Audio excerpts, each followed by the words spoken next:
Bueno, estamos, ¿por qué grabo? Estamos aquí pescando, ¿vale? Está aquí Rafa, ¿vale? Taurino. Taurino. ¡Ay, tío!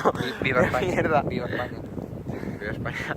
Comedme el rabo todos, nano. Las mujeres por la tarde, nano, salen para follar. Salen solo para follar. Como los peces a comer. Y ya está, nano. No hay más. Los peces ni salen tortugas. Los peces que ni salen, se asustan de las mujeres maquilladas que luego el rímel se les corre de follar, nano. Es que se les corre, nano, porque se pasan toda la puta mañana maquillándose para nada. Y al día siguiente cuando te despiertas, menudo. Todas salen iguales, nano. Todas son igual de feas, nano. ¿Y se maquillan para aparentar otra cosa? Sí, Claro, otra cosa. Sí, eso. Luego tú cuando te despiertas. Da opiniones mirando la cámara. Menudo monstruo. Mira, Estoy si no mirando te lo acerco a ti. Mira.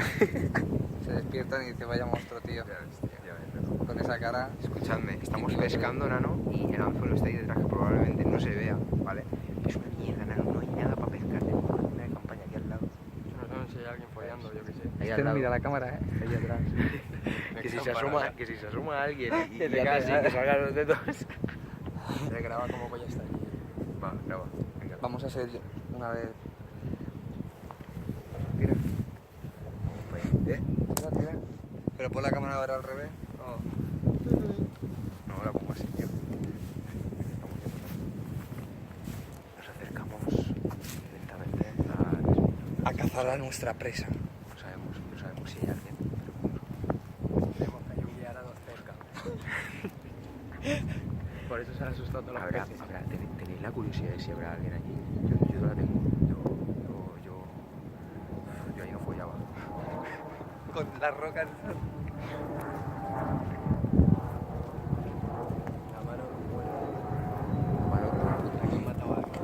Seguramente el guiarado. La mano de un puto muerto, ¿no? ¿Dónde está? Ahí. Está muerto.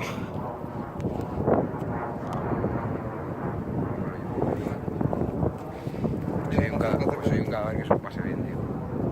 ¿Es el paso bien? Que pesque mucho, tío. Vale. Escúchame.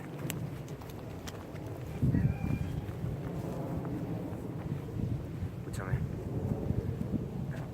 Dale like al vídeo y si no, que te peten.